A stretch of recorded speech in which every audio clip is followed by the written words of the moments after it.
faktor apa saja yang keberhasilan staffing.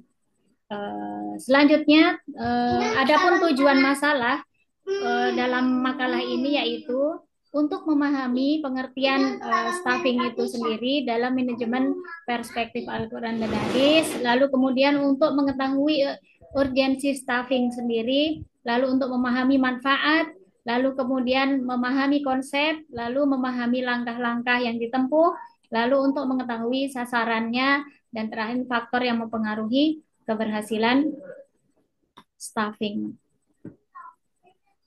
Next, dalam pembahasannya bahwasanya karyawan atau pegawai merupakan aset sumber daya manusia yang sangat berharga bagi perusahaan. Terlebih lagi dalam lembaga pendidikan Islam yang dalam kegiatannya sangat berkaitan dan punya kontribusi bagi kebaikan lingkungannya.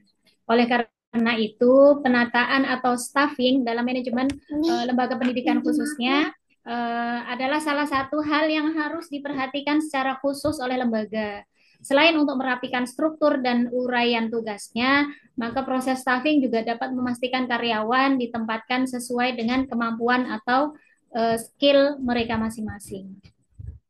Selanjutnya, staffing di lembaga pendidikan Islam meliputi penataan terhadap tenaga kependidikan ataupun non kependidikan yang menjadi penopang atau support system bagi terselenggaranya pendidikan secara baik. Baik dihasilkan pembagian kerja yang baik pula dan diharapkan setiap pekerjaan akan dilaksanakan sebagai bagian dari amanah yang harus tertunaikan. 28 disebutkan sungguh artinya Allah menyuruhmu menyampaikan apabila kamu menetapkan hukum di antara manusia, hendaknya kamu menetapkannya dengan adil. Sungguh Allah sebaik-baik yang memberi pengajaran kepadamu. Sungguh Allah Maha mendengar, Maha melihat. Itu sudah jelas. Lalu kemudian di ruang lingkup staffing ini tidak hanya terbatas pada mengelola tenaga kerja saja, melainkan juga meliputi pengelolaan sumber daya lainnya seperti inventaris, peralatan, ataupun aset perusahaan lainnya agar dapat dimanfaatkan. Ismi, mohon izin. Baik, Nah, boleh Ibu dilanjutkan ya Bu ya. ya. Baik, izin Baik. Pak Dokter dan teman-teman semuanya, izin melanjutkan. Pengertian staffing dalam ini atau tausif ya adalah salah satu fungsi manajemen yang fokus pada kegiatan pengenalan, penyesuaian karyawan serta seluruh sumber daya perusahaan di posisi yang paling sesuai dengan keahliannya. Kegiatannya meliputi pengadaan, penempatan, pelatihan, dan pengembangan pegawai atau karyawan dalam lembaga atau perusahaan. Nah, dalam konteks lembaga pendidikan Islam ya, staffing adalah serangkaian kegiatan perekrutan, penempatan, pelatihan, dan pengembangan pegawai di lembaga pendidikan yang bertujuan untuk mencapai visi dan misi yang telah ditetapkan oleh lembaga. Next, slide berikutnya. Saya Susi, slide berikutnya. Nah, beberapa tujuan dari staffing di lembaga pendidikan Islam, yang pertama adalah mewujudkan sinergi pegawai dalam melaksanakan tugas dan kewajiban. Sebagaimana disebutkan dalam surat Al-Maidah ayat 2, wa ta'awanu 'alal birri wat taqwa wa la ta'awanu 'alal birri wal udwan. Fattaqullaha innallaha syadidul iqab. Yang artinya, dan tolong menolonglah kamu dalam mengerjakan kebajikan dan takwa, dan jangan tolong menolong dalam berbuat dosa dan permusuhan. Bertakwalah kepada Allah, sungguh Allah maha berat siksanya. Yang kedua, tujuan dari staffing adalah memudahkan para pegawai untuk melaksanakan pekerjaannya sesuai dengan bidang yang dikuasainya. Dalam hadis riwayat Bukhari Muslim disebutkan, apabila suatu urusan diserahkan kepada yang bukan ahlinya, maka tunggulah masa kehancurannya. Sedangkan yang ketiga, tujuan staffing adalah memberikan kesempatan kepada pegawai untuk memberikan hasil kerja yang maksimal bagi lembaga pendidikan. Sebagaimana firman Allah dalam Al-Quran surat Ali Imran ayat 195, maka Tuhan mereka memperkenankan permohonannya dengan berfirman, sesungguhnya aku tidak menyia-nyiakan amal orang yang beramal di antara kamu, baik laki-laki maupun perempuan. Next, yang keempat, tujuan dari staffing adalah mewujudkan mekanisme kerja yang efektif, kooperatif, dan terpadu. disebutkan dalam surat Al-Isra ayat 84, katakanlah Muhammad, setiap orang berbuat sesuai dengan pembawaannya masing-masing. Maka Tuhanmu lebih mengetahui siapa yang benar jalannya. Yang kelima, tujuan staffing adalah mengelola pegawai dengan asas keadilan, perhatian, dan transparan. Bagaimana dalam surat Al-Maidah ayat 8, wahai orang-orang yang beriman, jadilah kamu sebagai penegak keadilan karena Allah, ketika menjadi saksi dengan adil. Dan janganlah kebencianmu kepada suatu kaum mendorong kamu untuk berlaku tidak adil. Maka berlaku adillah, karena adil itu lebih dekat kepada takwa, dan bertakwalah kepada Allah, sungguh Allah maha maha teliti apa yang kamu kerjakan. Yang keenam adalah meningkatkan kesejahteraan pegawai secara lahir dan batin. Next, di surat Al-Baqarah ayat yang ke-201 disebutkan, dan di antara mereka ada yang berdoa, ya Tuhan kami, berilah kami kebaikan di dunia dan kebaikan di akhirat, dan lindungilah kami dari azab neraka. Di sini kan ada kebahagiaan dunia, ada kesejahteraan pegawai secara lahir dan batin. Nah, kalau secara lahir sering dikaitkan dengan penghasilan ya. Kalau penghasilannya bagus, maka kebahagiaan lainnya bagus. Walaupun tidak semua kesejahteraan itu selalu diukur dengan materi, tapi dalam masalah kesejahteraan batin ini adalah ketika seseorang bekerja sesuai dengan kemampuannya, sesuai dengan apa yang dia suka, maka dia akan memberikan ketentraman batin tersendiri bagi seorang pegawai. Itu beberapa dari tujuan staffing atau penataan. Next, yang berikut adalah manfaat dari staffing. Manfaat staffing dalam pengelolaan sumber daya manusia sangat menentukan kesuksesan organisasi. Di antaranya yang pertama adalah merekrutmen karyawan berkualitas tinggi. Dengan penataan yang benar, dengan di situ kalau staffing ada diawali dari perencanaan, kemudian penempatannya harus sesuai dengan kebutuhan, disesuaikan dengan sesuai dengan keahlian gitu ya, maka akan menjamin seseorang itu bisa bekerja secara baik gitu ya. Insya Allah akan bekerja secara baik karena dia sesuai dengan keadaannya. Dalam surat Al-Qasas ayat 26 disebutkan, dan salah seorang dari kedua perempuan itu berkata, wahai ayahku, jadikanlah dia seorang pekerja pada kita. Sesungguhnya orang yang paling baik yang engkau ambil sebagai pekerja pada kita ialah orang yang paling kuat dan dapat dipercaya.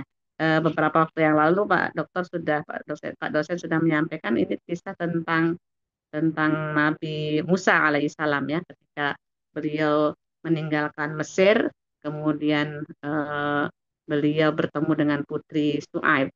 Kemudian manfaat staffing yang kedua adalah meningkatkan produktivitas dan efisiensi. Menurut dalam Al-Quran disebutkan dalam surat Al-Insyirah, maka apabila engkau telah selesai dari suatu urusan, tetaplah bekerja keras untuk urusan yang lain. Karena dengan penempatan pegawai pada posisi yang tepat, maka akan meningkatkan produktivitas dan efisien gitu ya, sehingga tidak ada sumber daya yang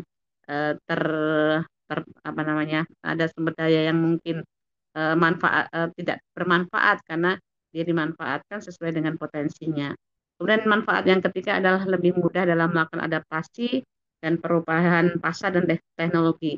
Dengan staffing yang tepat, bahwa seseorang ditempatkan sesuai dengan kemampuan dan sesuai dengan kebutuhannya, maka akan memungkinkan lembaga untuk mengikuti perubahan pasar atau perubahan lingkungan atau perubahan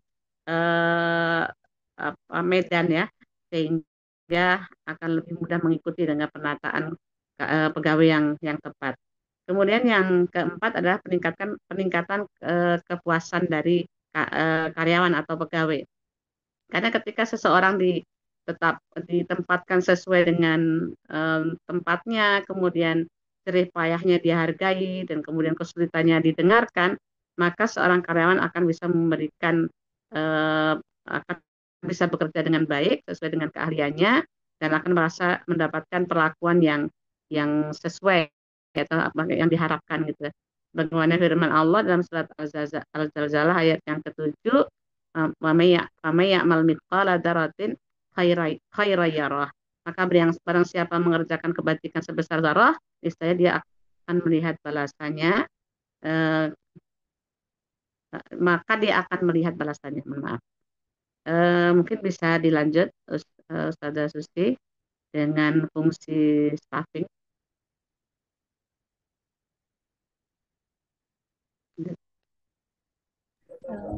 Baik, terima kasih Ibu. Nah, kami lanjutkan bahwasanya fungsi dari staffing sendiri ada beberapa atau yang diperingkas kami menjadi 4 bagian. Yang pertama tujuan fungsinya yaitu bagaimana di staffing itu bisa merencanakan sumber daya manusia sesuai kebutuhan gitu ya. Jadi masing-masing lembaga ataupun organisasi tentu mempunyai kebutuhan gitu ya atau tujuan-tujuan tertentu. Nah, sehingga ketika dengan staffing ini gitu ya bisa merencanakan SDM-nya yang sesuai dengan kebutuhan gitu ya. Lalu yang keduanya yaitu fungsi staffing adalah rekrutmen, seleksi dan juga penempatan. Lalu yang ketiga adalah pelatihan atau dan juga pengembangan. Yang keempatnya penilaian, promosi dan juga mutasi. Nah, fungsi staffing ini adalah untuk memastikan bahwa setiap karyawan dapat mengembangkan dirinya dengan cara berkreativitas dan juga meningkatkan produktivitasnya untuk tujuan perusahaan. Langkah-langkah staffing gitu ya. Yang pertama yaitu merencanakan sumber daya manusia, lalu yang kedua melaksanakan rekrutmen, yang ketiga menyeleksi karyawan, yang keempat yaitu mengadakan orientasi, yang kelima yaitu menyelenggarakan pelatihan dan juga pengembangan. Nah, adapun faktor-faktor yang mempengaruhi dalam staffing adalah yang pertama yaitu pembagian tugas yang baik. Pembagian tugas yang baik dan pemberian wewenang yang tepat sangat diperlukan dalam setiap organisasi. Lalu keadilan harus menjadi prinsip dasar yang dimiliki oleh seorang pemimpin dalam manajemen pendidikan dalam sesuai dengan Al-Quran dan hadisnya. Selanjutnya beberapa kegiatan yang terlibat dalam staffing ataupun yang terdapat itu tadi sudah yaitu rekrutmen, wawancara, pelatihan, analisis pekerjaan, promosi serta sasaran staffing sendiri. Oke, selanjutnya bahwasannya kami menarik kesimpulan dari paparan materi tadi bahwasanya staffing adalah landasan penting dalam mengelola sumber daya manusia di perusahaan ataupun di organisasi.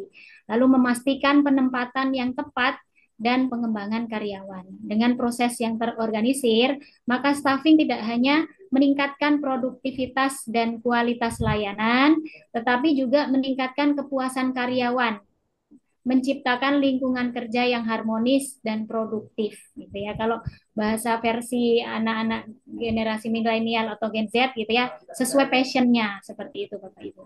Lalu di sini ada saran-saran dari makalah yaitu bagaimana meskipun fungsi manajemen tadi memiliki kemiripan tadi, namun dalam pendidikan Islam, manajemen memiliki kekhususan secara tujuan bahwa manajemen harus mampu memanfaatkan sumber daya yang ada, yang merupakan karunia dari Allah dan harus ditujukan dalam rangka melaksanakan tugas penciptaan manusia di muka bumi ini sebagai hamba Allah yang juga punya kewajiban beribadah. Jadi setiap tugas-tugas atau amanah yang diemban dalam organisasi itu dalam rangka penghambaan kita kepada Allah Subhanahu wa taala, bukan kepada mohon maaf ketua organisasi ataupun ya pimpinan seperti itu, dan dalam rangka memakmurkan bumi tentunya menjadi rahmatan lil alamin sesuai dengan syariat Allah. Dengan kata lain bahwa manajemen dalam khususnya pendidikan Islam yang sesuai dengan Al-Quran dan hadis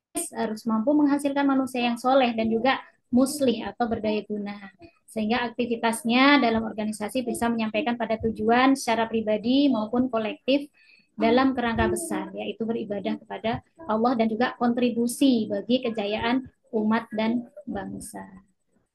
Demikian pemaparan materi dari kami. Kami akhiri dengan pantun sebelum kita membuka diskusi sore hari ini. Bunga mawar, bunga selasih, warnanya cerah tiada tiada duanya. Cukup sekian dan terima kasih. Semoga tercerahkan semua. Kami berharap masukan-masukan dari Bapak Ibu yang hadir pada sore hari ini, lalu kemudian untuk menyempurnakan makalah kami. Untuk pertama, kami buka sesi tiga penanya atau saran-saran untuk perbaikan makalah kami. Dipersilakan Bapak Ibu.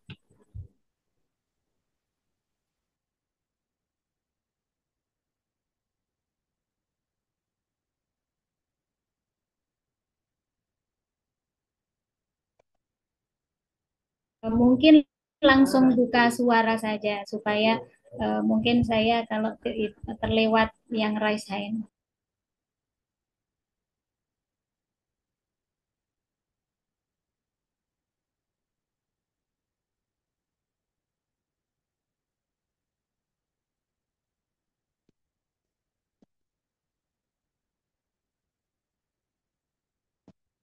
Ya, sebagai intinya secara sederhana bahwasanya staffing itu adalah proses penempatan individu ataupun karyawan gitu yang tepat pada posisi yang sesuai dalam suatu organisasi ataupun lembaga seperti itu ya Bapak Ibu. Nah, dalam kerangka Al-Qur'an dan hadis sudah sangat sesuai gitu ya. Apa rambu-rambunya yang tadi kami dan saya dan Bu Ismi paparkan. Mungkin Pak Sukandar dipersilahkan langsung buka Pak. Assalamualaikum warahmatullahi wabarakatuh. Izin suara Bapak belum terdengar. Sudah, Bu? Alhamdulillah. Ya. Oh, udah ya. Agak jauh tadi nampaknya. Ya, Assalamualaikum warahmatullahi wabarakatuh. Terima kasih atas kesempatan yang diberikan kepada saya. Eh, saya sangat mengapresiasi pemaparan materi oleh Ustazah Susi dan Ibunda Ismiati tentang staffing dalam perspektif Al-Quran dan hadis. Tadi sudah dipaparkan dengan sangat jelas bahwa ada manfaat staffing, fungsi staffing, bahkan langkah-langkahnya ya.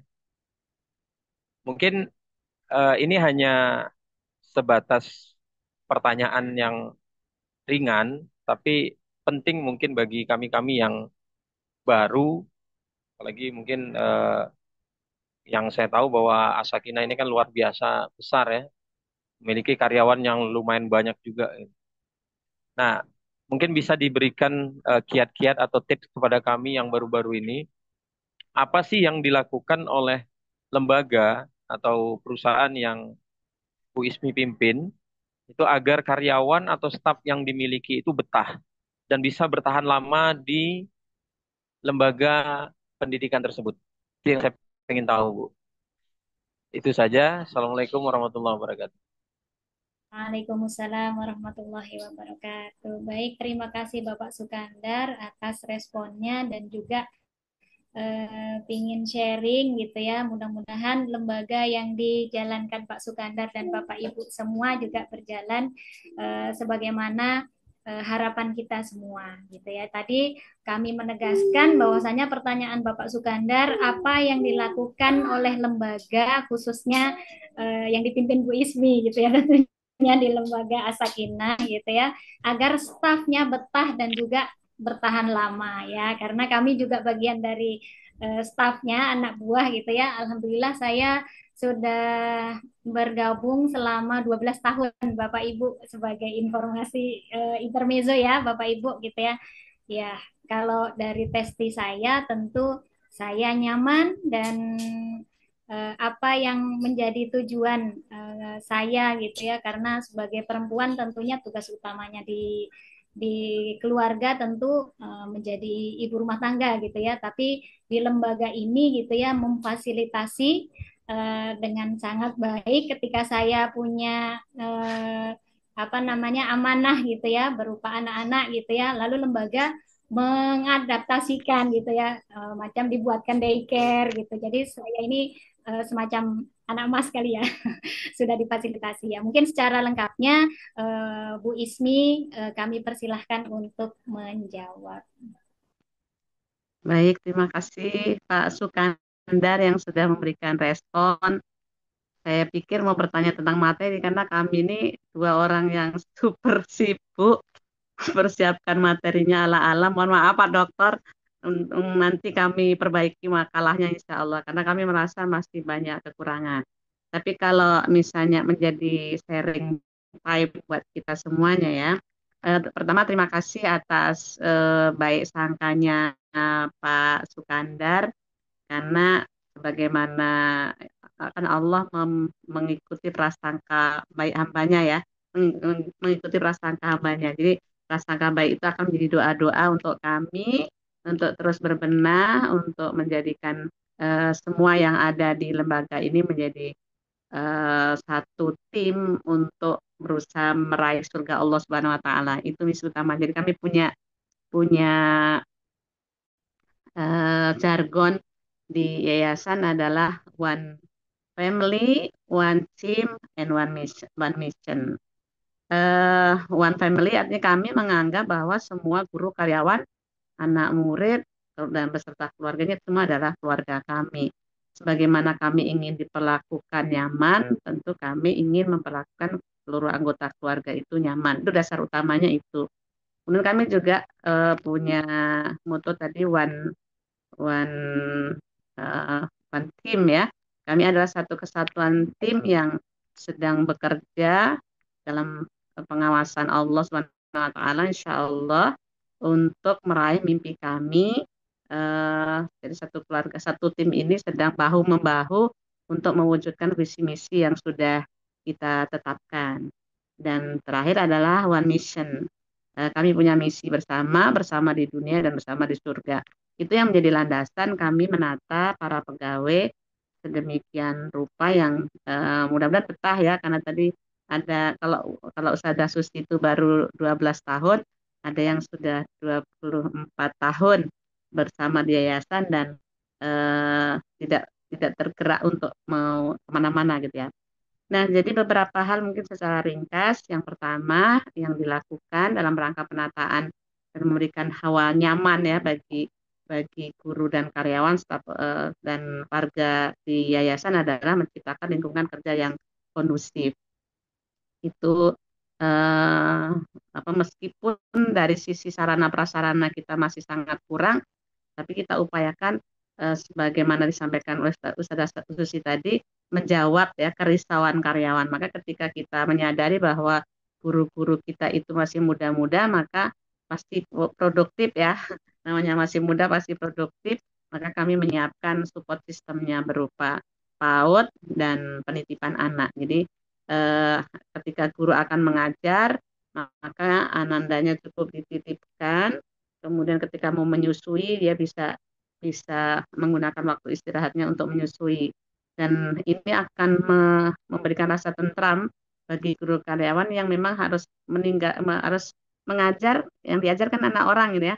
Pasti tidak ingin anandanya itu dalam kondisi yang mungkin diasuh oleh orang yang tidak tidak meyakinkan. Nah, dengan adanya dekar, dengan landasan Islami, dengan juga di situ di dekar ada hafalan Quran dan segala macam, maka dekar mewakili guru kita untuk mendidik anandanya. Itu jadi salah satu dari upaya kita untuk menciptakan lingkungan yang kondusif. Jadi secara psikologis guru yang mengajar dengan hati tenang tentu akan berbeda hasilnya dengan guru yang bekerja dalam keadaan khawatir. Yang kedua, kami membuat skema kompensasi terhadap kesejahteraan sesuai dengan kemampuan. Artinya sebisa mungkin bahwa semua sumbangan pendidikan yang diberikan oleh wali murid kami gunakan untuk gaji.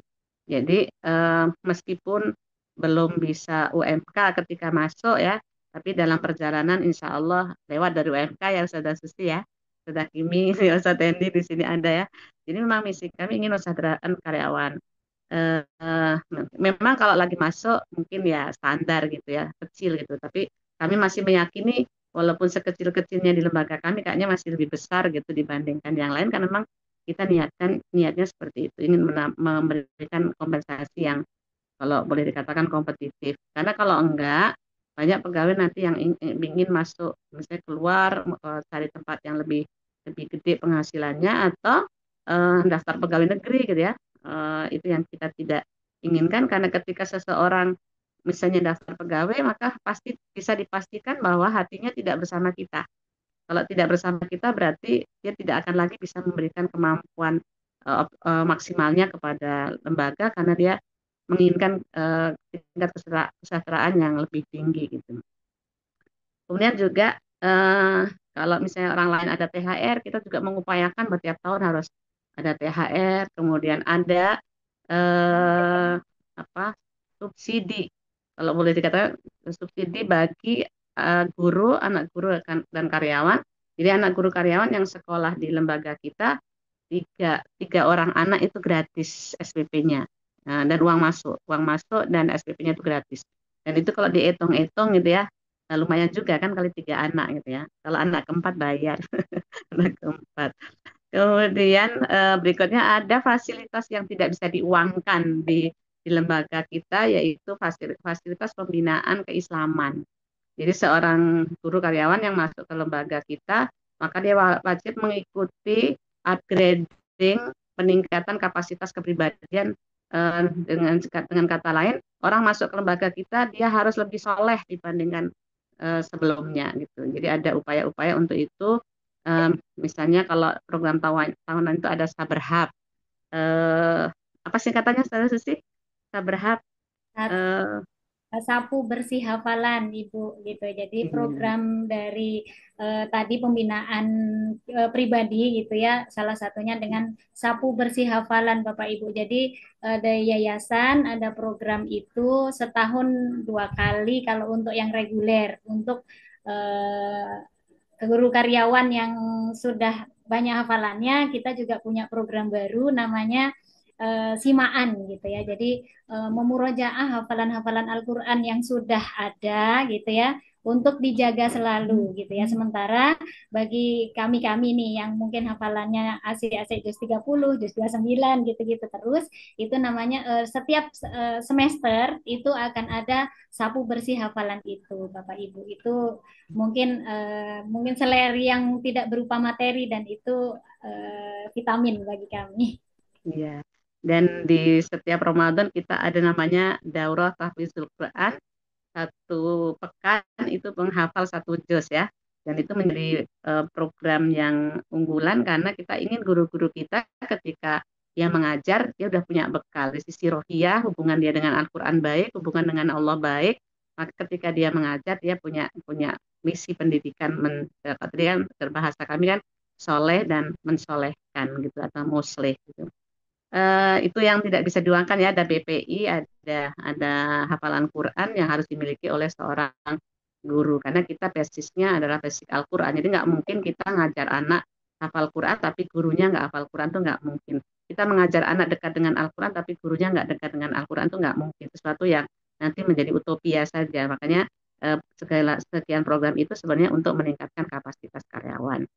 Kemudian kita juga ada pengembangan karir. Ini yang menurut saya juga sangat penting, karena setiap orang itu kalau berada di posisi yang sama dalam waktu yang lama itu pasti akan ada masalah, ada kejumudan, ada kebosanan.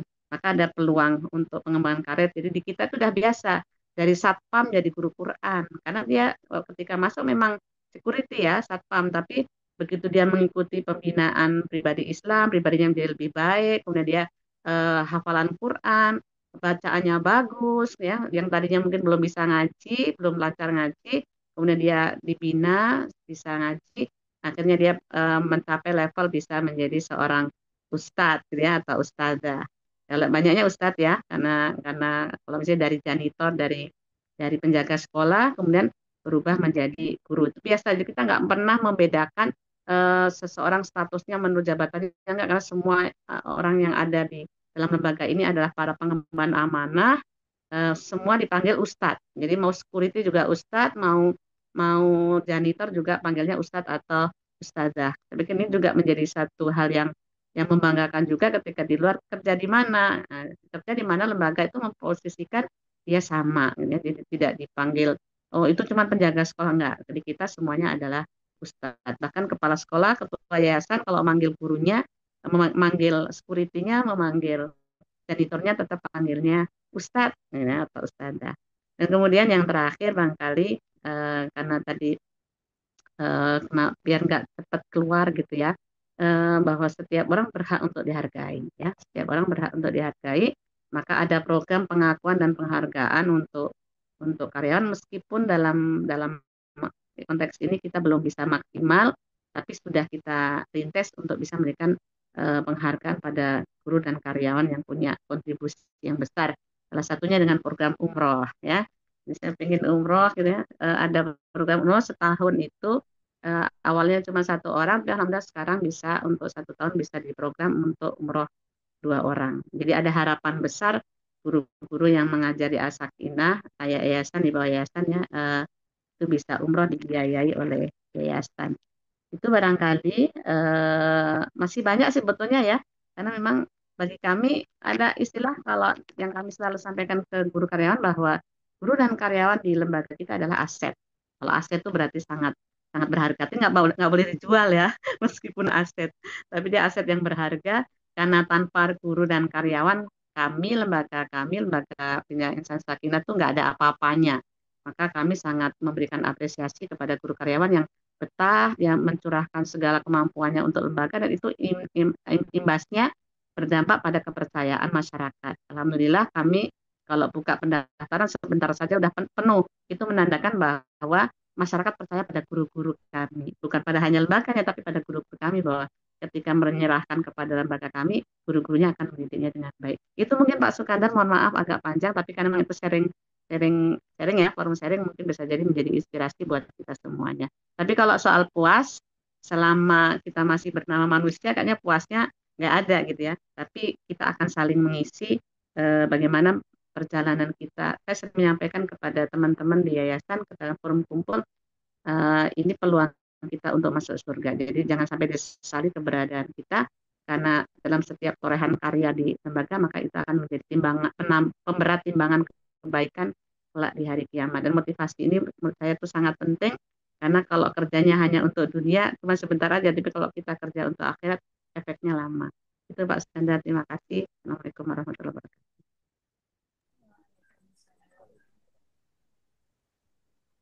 Gimana Pak Sukandar, mungkin Boleh terinspirasi. studi banding. Iya, Rencananya gitu. welcome Bapak Ibu. Nah, Bu Ismi sudah buka pintu untuk Bapak Ibu jika ingin berkunjung. Jadi kalau Tadi bisa kami benchmarking upacara boleh Bu loh, ya? upacara hari santri. Boleh Bu ya? Hari ini sempena dengan Hari Santri ya Bapak Ibu. Kami di Baik, kampus masih pakai sarung ini, Pak. Masya.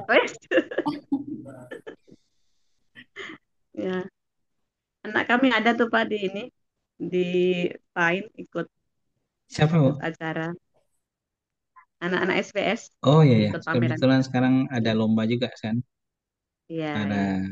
Kalau tingkat kota tadi dipusatkan di tempat kami pagi Masya tadi. Allah.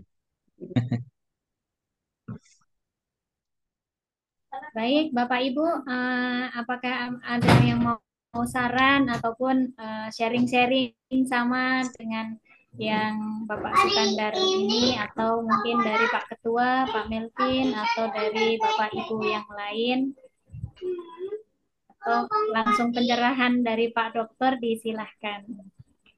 Oke, ini Pak Sukandar masih resign.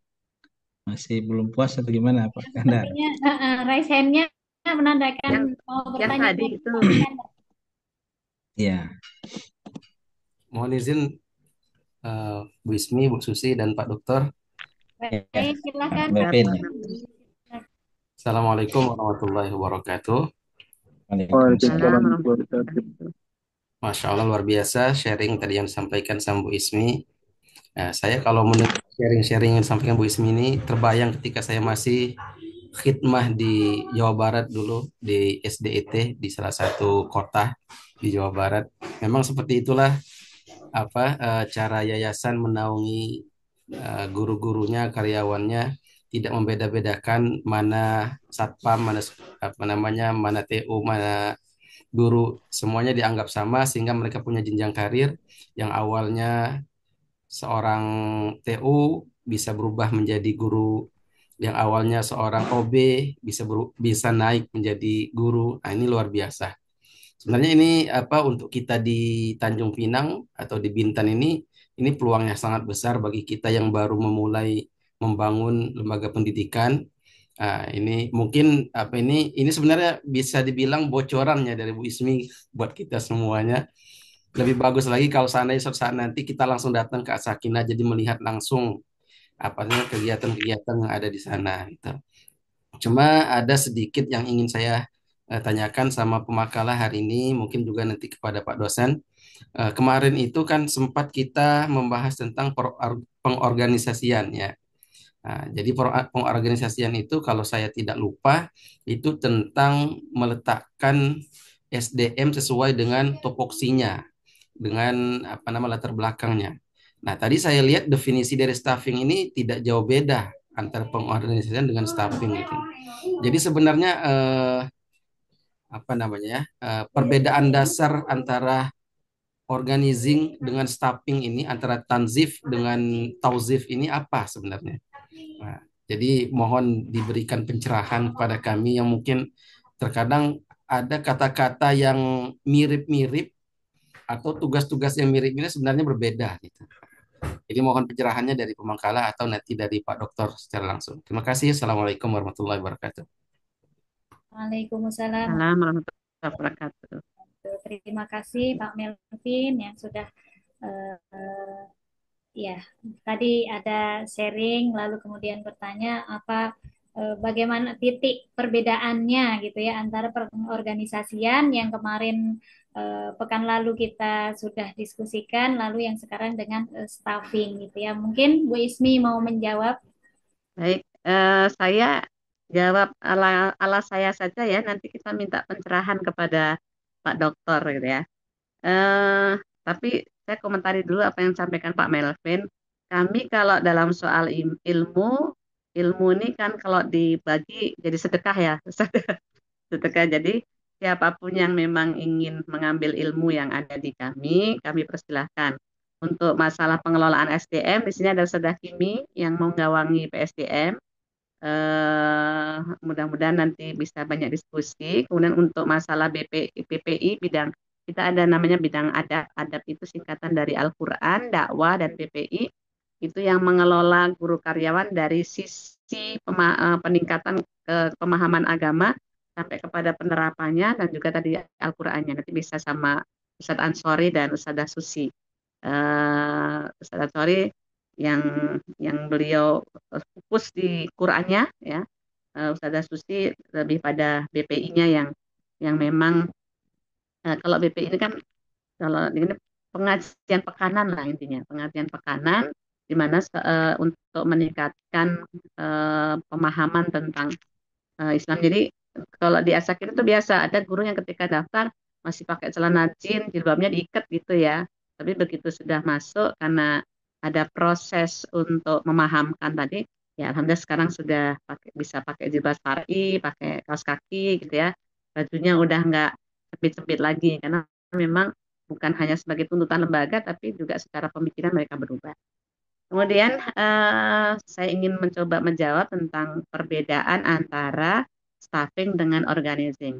Secara definisi berbeda. Staffing itu merupakan proses pengisian posisi yang kosong dalam organisasi dengan menempatkan orang yang tepat pada posisinya, pada posisi yang tepat juga. Boleh dikatakan kalau dalam ini ya the right man on the right place gitu ya. Orang yang tepat pada waktu yang pada tempat yang tepat. Tapi nanti ada lagi in the right time juga gitu ya, di waktu yang tepat juga gitu.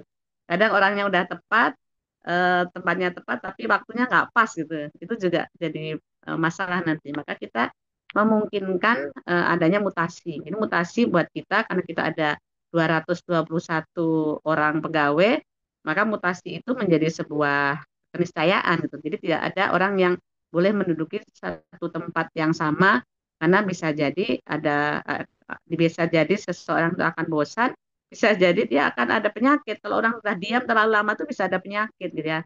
Orang duduk terlalu lama aja bisa gemuk gitu kan. Apalagi kalau misalnya kita duduk di satu tempat, di tempat amanah yang sama, nanti bisa jadi kok enak ya di sini nggak mau pindah. Itu juga penyakit gitu ya. Makanya juga ada proses untuk menata itu gitu. Sedangkan organizing di sini mengacu pada pengaturan sumber daya manusia, sumber daya sumber daya khususnya kalau yang ada kaitannya dengan ini kan sumber daya manusia ya, dan kegiatan organisasi ke dalam struktur yang terorganisir dengan baik. Tujuannya adalah kalau organizing itu memastikan bahwa semua kegiatan yang diperlukan dilakukan secara efektif dan terkoordinasi. Jadi tidak bekerja masing-masing. Kalau staffing itu kan tadi lebih pada pengisian posisi-posisi, orangnya siapa untuk yang tepat untuk menempati ini, orangnya siapa gitu ya. Tapi kalau organisasi itu pengaturan secara strukturnya. Nah, kedua, perbedaannya di fokusnya. Fokus staffing itu fokus pada sumber daya manusia saja. Meskipun tadi sampaikan juga mengatur sarana kan, mengatur sarana dan lainnya, tapi itu mengikuti dari penempatan seseorang. Misalnya seseorang ditempatkan sebagai TU, maka dia butuhnya apa? Nah, sarananya mengikuti, gitu kan. Seseorang ditempatkan sebagai guru, maka sarana yang diperlukan apa? Jadi staffing ini fokusnya pada sumber daya manusia, mencakup dari tadi kegiatan mencari, memilih, mengembangkan, dan mengisi posisi dalam lembaga kita. Sedangkan organizing fokusnya adalah pada strukturnya, ya, pada strukturnya. Bisa jadi satu hari ketika struktur berubah, orangnya juga akan berubah, kan? Jadi kalau di organizing itu organisasi apa saja atau struktur apa saja yang diperlukan kalau kita punya visi misi ini gitu. Nah, belum menyangkut pada orangnya, jadi pengaturan pada strukturnya. Artinya kalau struktur berarti ada pembagian tugasnya. Jadi ada uraian jabatan, ada apa namanya pembagian tugasnya sehingga di jabatan ini tugasnya apa saja. Maka staffing yang akan eksekusi. Oh, jabatan ini tepat kalau diisi si ini karena dia punya latar belakang seperti ini, seperti ini, seperti ini. Jadi kalau kalau staffing berarti lebih pada orangnya, kalau kalau organizing lebih pada strukturnya. Nah, yang ketiga perbedaannya pada proses. Proses staffing meliputi tahap-tahapan yang tadi sudah disampaikan. Perekrutan, wawancara, seleksi, orientasi, pelatihan, pengembangan, dan evaluasi. Jadi ada tahap akhir tuh yang kami belum sebut tadi karena keterbatasan slide ya. Itu ada tahap evaluasi dari staf-staf yang sudah ditempatkan. Sedangkan organizing itu lebih pada perancangan struktur organisasinya, pembagian pekerjaannya, pembentukan unit kerjanya, dan penentuan otoritas atau tanggung jawab siapa. Misalnya untuk tupoksi ini, siapa yang tanggung jawab? Kalau tadi saya sampaikan, PSDM dengan adab itu beririsan ya, orangnya sama kan, objeknya sama, tapi yang dikerjakan berbeda. PSDM lebih pada mengolah orang, upgrading dari mulai diterima, diwawancara sesuai dengan posisi yang diperlukan gitu ya. Misalnya mau rekrut TU gitu kan, maka tesnya TU dengan tesnya guru beda. Itu pekerjaannya PSDM. Tapi kalau pekerjaannya adab, bidang adab, tadi orangnya sama, tapi tugasnya adalah bagaimana guru yang akan diterima ini dia punya kemampuan mengaji yang baik gitu ya.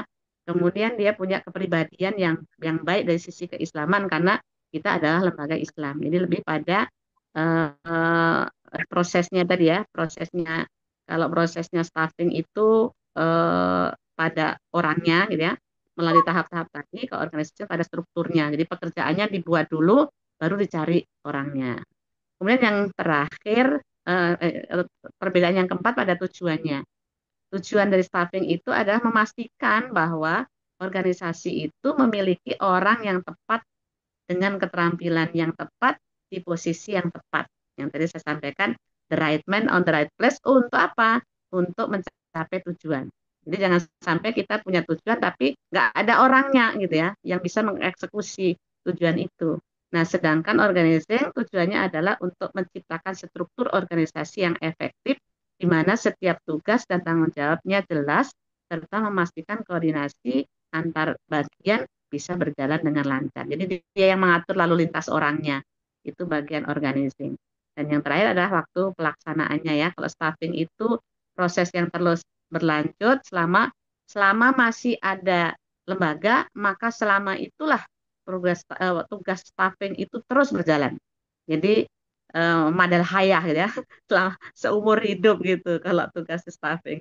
Sedangkan organizing itu biasanya terjadi di Apa itu? awal karena menentukan tugasnya apa tuh di awal. Paling nanti dilakukan evaluasi, oh ternyata si ini dengan tugas ini nggak pas gitu ya. Atau tugas ini harusnya tidak di bagian ini gitu. Itu biasanya kalau kayak gitu pakai raker dulu ya. Panjang ya Ustazah Kimia kalau nak ngureng-ngurengkan itu nanti pakai raker dulu. Nah, sedangkan pada hubungan antar individu, staffing itu fokusnya pada individu, yaitu orangnya, gitu ya, orang orangnya dengan peran tertentu, sedangkan organisasi fokus pada hubungan antar perannya. Nah, itu mungkin sejauh yang saya gali dari tulisan-tulisan yang ada, pasti kan saya juga kadang masih bingung mana staffing mana ini tupoksinya staffing atau tupoksinya organizing gitu ya. Tapi insya Allah dengan tadi yang saya dapatkan tulisan tadi lumayan mencerahkan gitu ya.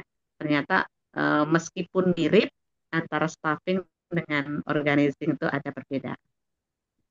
Demikian Pak Melvin, pasti tidak puas dan kita berharap Pak Dokter akan memberikan pencerahan yang lebih cerah lagi kepada kita semuanya. Terima kasih. Baik, terima kasih Ibu Ismi. Bagaimana Pak Melvin? Sudah tercerahkan atau masih bertanya-tanya? Masya Allah luar biasa ya. Berarti seharusnya kalau kita melihat tadi apa penjelasan dari Bu Ismi, seharusnya pertanyaan saya tempo hari di materi organizing itu saya tanyakan di materi staffing ini seharusnya gitu ya. Karena melihat individunya, penempatan-penempatan individu sesuai dengan latar belakangnya, sesuai dengan apa kapasitasnya gitu kan. Nah, Ya, ya terima kasih Bu atas penjelasannya luar biasa. Jazakallah khairan. Pak. Baik, terima kasih Pak Melvin. Untuk selanjutnya, apakah masih ada atau langsung kita minta pencerahan langsung dari Pak Dokter ya Pak? Masih ada, Bapak Ibu? Pak Hendi Rijalul Fikri. Oke, silakan. Ya, cukup, Pak. Udah sore ya, udah capek semua kayaknya. Nah, ya Oke. takut kena tangan sama ketua yayasannya nanya ini. Oh, gitu. Kan ya. Oh, Pak Hendi juga apa bagian daripada Iya keluarga Pak, besar. kami di ruang ini ada berlima Pak kami Pak. Iya, iya. Oke. Ya, jadi kegiatan kuliah ini bagian daripada penguatan profesionalisme pegawai, Bu ya. Ya Allah Pak. Nah, insya Allah. Baik, tadi ada dua pertanyaan. Pertama tadi dari Pak Sukandar ya, kiat agar karyawan itu betah bekerja di sebuah institusi atau sebuah lembaga, terutama pendidikan. Kami rasa ini memang berdasarkan pengalaman yang dijalani oleh Bunda Ismi serta Bapak Ibu rekan-rekan yang mengabdi di Yayasan Sakinah. Yayasan Sakinah. Rasa sudah dijawab dengan cukup baik, termasuk kami sebagai bahagian daripada irisan pendidikan, karena memang sempat bekerja di swasta juga. Sempat jadi swasta, ya memang merasakan lah. Ada beberapa instansi atau lembaga yang mensyaratkan kalau masuk ke sebuah lembaga tersebut ada syarat-syarat tertentu, termasuk salah satunya tidak apa apa namanya memiliki konsekuensi tidak mendaftar sebagai CPNS. Nah, tentunya kami melihat memang dari segi penghasilan, ya, lembaga-lembaga tersebut sudah memang mapan, tentunya bertahap. Nah, bertahap dan Sakinah dengan berbagai macam usaha pendidikannya kami rasa sudah mapan lah. Dan kapan-kapan seperti yang disampaikan oleh Bunda tadi, kita boleh sekali-kali turun ke Ya, sana, ya. ya kuliahnya turun lapangan atau tetap mukanya Satu nanti ruangan langsung di boleh. Satu eh, ruangan. Ini kita semua. kuliahnya langsung di apa di sekolah Bu apa Ismi Ya, di Allah. ya nanti diatur saja karena kami dengar di beberapa mata kuliah dosen yang lain sudah ada yang tatap muka. Ya. Ya, boleh nanti kita nanti akan bawa buku-buku yang bisa menunjang nanti pembahasan kita. Soalnya kita mungkin fokus nanti di kitab-kitab tafsir tertentu. Setelah kita temukan ayat dan ayat ini kayaknya memang ada yang beberapa ayat yang memang berulang sehingga nanti mungkin kita perdalam lagi meskipun nanti konteks daripada eh, ayat dan hadis eh, manajemen pendidikan ini bukan untuk menafsirkan tapi untuk memperkaya pengetahuan kita tentang ayat-ayat yang bisa dijadikan sebagai penguat konsep-konsep manajemen baik itu manajemen umum maupun manajemen dalam pendidikan agama Islam. Nah, jadi nanti ada apakah cocokologi atau tidak, tapi insya Allah dan alhamdulillah kita tengok beberapa ayat yang Bapak Ibu ambil itu sudah sejalan dengan konsep manajemen pendidikan yang ada. Dan insya Allah menopang nanti terutama nanti dalam penyusunan disertasi, penyusunan tesis, mohon maaf, itu ayat-ayat ini akan tampil terutama di bab pertama, kemudian memperkuat teori-teori yang ada. Nah, tentunya mata kuliah ini cukup membantu nanti dan sebagai penciri lah ketika nanti ada yang kuliah di manajemen sifatnya umum, maka kita punya nilai plus. Nah, pakai Islam kan, maka ciri khas keislaman itu adalah ada dalil dari Al-Quran maupun hadis. Dan untuk makalah yang disusun oleh Bu Ismi pada hari ini eh, sudah cukup lengkap ayat-ayat dan hadis yang sudah dimasukkan. Tinggal nanti penjabarannya tadi eh, beberapa jurnal saya tengok memang ini sudah digabung, Wak, ya, gabungan beberapa tulisan. Mudah-mudahan nanti bisa kita terbitkan, bisa disempurnakan lagi penulisannya, nanti bisa di apa diterbitkan dalam jurnal. Ini sudah cukup banyak. Saya tengok ada beberapa jurnal tadi, cuma ada yang sama sebagian, tinggal nanti menambahkan penjelasan-penjelasan. Karena tadi di bagian makalah ini sifatnya baru menampilkan ayat tanpa mempertegas kalimat mana yang menjadi eh, fokus daripada eh, pembahasan ini. Contohnya pada surat Al-Qasas. Nah, soal Qasas di sini saya sudah dijelaskan oleh Bu Ismi. Tapi tadi sekilas kalau tidak salah saya tengok itu hanya sekedar ayat yang ditampilkan tentang eh, waqalat ihdahuma ya abatis ta'jirhu inna khaira man istajartal quwa man istajartal qawiyil amin. Nah, maka kalimat tentang staffing di sini terambil dari kalimat istajir. Nah, istajirhu. Nah, yang ini dikembalikan secara tekstualnya. Ini ada kisah tentang Nabi Musa alaihissalam. Nah, ini kisah Nabi Musa alaihissalam tadi sudah disinggung juga oleh Ibu Ismi. Nah, mungkin nanti bisa dijelaskan lagi setiap ayat-ayat yang diambil atau hadis kalimat yang menunjukkan eh, apa lafaz ayat yang betul-betul tertuju kepada konteks daripada staffing. Nah, tadi ada Pak Melvin nanya tentang staffing dan organizing. Sudah jelas dengan cukup terang, gamblang disampaikan Bu Wismi. Kalau organizing itu masih ibaratnya konteksnya seperti apa. Kemudian staffing itu lebih kepada kepelaksanaan. Nah, kepada pelaksanaan. Jadi ini saya merasa sudah cukup jelas beberapa pembahasan tadi terkait pertanyaan-pertanyaan yang muncul, kemudian tentang ayat-ayat yang ditampilkan, dan cukup banyak ayat dan hadis, dan beberapa penjelasan tentang pengalaman yang ada di lapangan. Nah, termasuk di situ tadi hal yang membuat para karyawan yang ada di Al-Uswah itu merasa sakinah, sakinah betah, termasuklah di situ masalah kesejahteraan secara ekonomi. Nah, maka ada hadis-hadis tentang penggajian. Nah, penggajian mungkin nanti bisa disampaikan. Jadi penggajian ada hadisnya atau gimana, Pak? Ada Pak yang Latihan pengembangan sudah ada. ya sebetulnya banyak sekali yang ingin kami masukkan.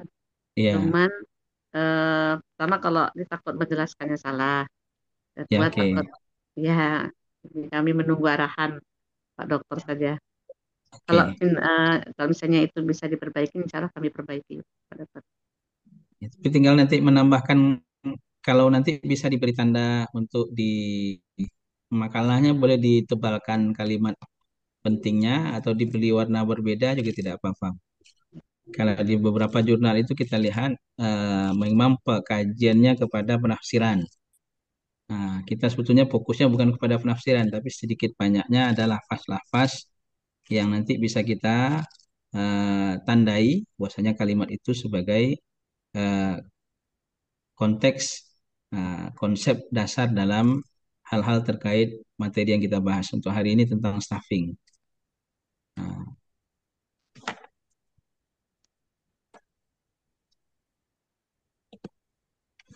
oke, ada lagi Bapak Ibu? Yang jelas seperti yang disampaikan oleh Bapak Melvin tadi dan Pak Sukandar, bahwasanya pembahasan kita cukup menarik pada hari ini, diiringi dengan beberapa pengalaman-pengalaman langsung dari pemakalah. Mudah-mudahan nanti kita bisa turun ke lapangan dan untuk lembaga pendidikan Islam untuk As-Sakinah ini termasuk yang paling berapa tahun Bu berjalan Bu? Kalau TK-nya Pak RA Al-Uswah itu sudah 24 tahun Pak. 24 tahun yang kemarin dia Untuk SD-nya SDIT Asakina dari 2012, berarti 12 tahun. ya bisa jadi model Pak ya, bisa jadi model untuk Bapak Ibu sekalian tentunya di sini mungkin yang sebagai sudah ada mendirikan sekolah, nah, bisa mazhabnya disamakan, mazhabnya gerakan sistem manajemennya bisa meniru dari eh, Yayasan As-Sakinah. Kalau untuk ini Pak Melvin, untuk tatap muka kira-kira mungkin kita lakukan Insya Allah bisa Pak Dokter, tapi nanti kita eh, harinya boleh dikondisikan, tidak harus ya, hari ini karena hari kerja kan. iya betul. Ya pun kalau mau dibuat hari ini agak sedikit kesulitan juga. Dan minggu depan kalau bisa dua makalah kita presentasi karena sempat dua kali kemarin Ya, kita hati-hati ya. tidak masuk. Apa ya? Bebas lah. Ini aja tak, potong ya. Ya, Sun ya. Minggu depan bisa dua makalah Pak Kanda, apa Pak Melvin? Insya Allah bisa. Kebetulan minggu depan tuh tema saya, tema kelima itu saya yang presentasi Minggu Insya Allah. depan kita sudah ketinggalan karena lokal sebelah juga sudah mau kan habis ini kami pindah ke lokal sebelah, lokal R2. Dan selanjutnya di lokal ini akan bersama Pak Dr. Lazim, insya Allah. Nah, insya Allah lebih panas lagi diskusinya. Oke, kalau tidak ada lagi kita cukupkan. Nanti eh, untuk beberapa makalah ini kita akan berikan catatan.